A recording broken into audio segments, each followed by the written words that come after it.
There's been some support for the first day of a planned shutdown in Zimbabwe. Some workers have not reported for duty, while letters from two of the country's biggest companies urged staff to remain at home for their own safety. But teachers have reported for duty at most schools, and so have nurses and doctors. The Zimbabwe government has warned protesters will face the full might of the law if they heed the call by a detained preacher to continue with a planned stay away. This flag leader, Pastor Musvanhiri, has been charged with inciting violence. He's expected to appear in court this afternoon. Since its launch in April, this flag has mobilized citizens to challenge the government. Well, let's get an update from what has been unfolding in Zimbabwe this morning. Zimbabwean journalist, Privilege Musvanhiri, joins us on the line. Good morning to you. Good afternoon, to you, Privilege. Firstly, just give us a sense of where we are in terms of the stay away and the kind of response that locals have had to it. I think generally, if you go in central Harare, business is operating, businesses are operating, banks are open, and some shops, especially big supermarkets, are open, but you have some shops that are closed. And also the traffic in Harare is not as normal as it is on a daily basis. Yeah, it is a bit slow in terms of what we expect on an everyday basis, but we safe to say that people have reported for work. I think most civil servants today reported for work, including teachers, nurses, and doctors. Privilege, one of the things that we're expecting today, of course, is the court appearance of Pastor Musvanhiri. And can you give us an update of how exactly that is going? By midday, he was yet to appear in court. Unconfirmed reports say that the police officers were supposed to bring him to court, were about to bring him, and when they heard that there's a huge crowd gathered at the Harare Magistrates Court, they brought him back to the cells.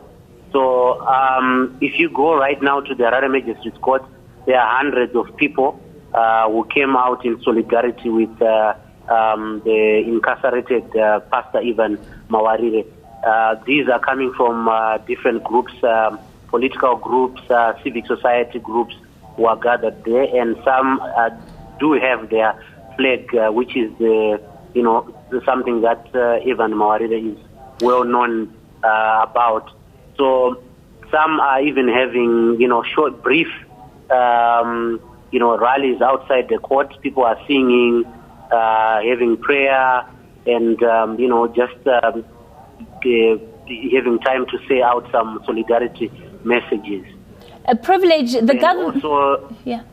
No, continue. You can continue. And also, yes, and also the other thing is there is a huge presence of police of riot police at the Harare Magistrates Court, who are maintaining a close watch on the crowd that is there.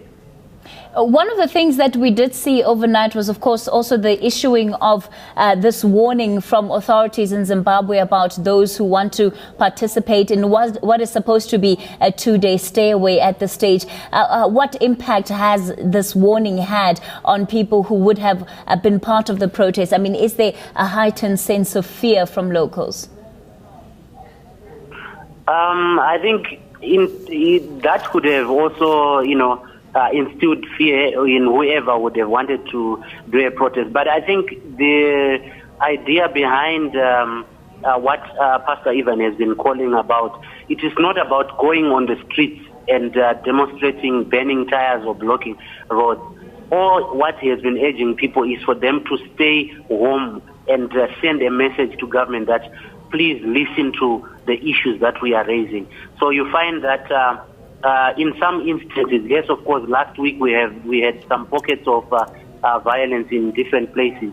Some people are saying that it may have been the police who would have provoked the situation, and in some instances you can also have other people who would have provoked the police to act and, exert force on them.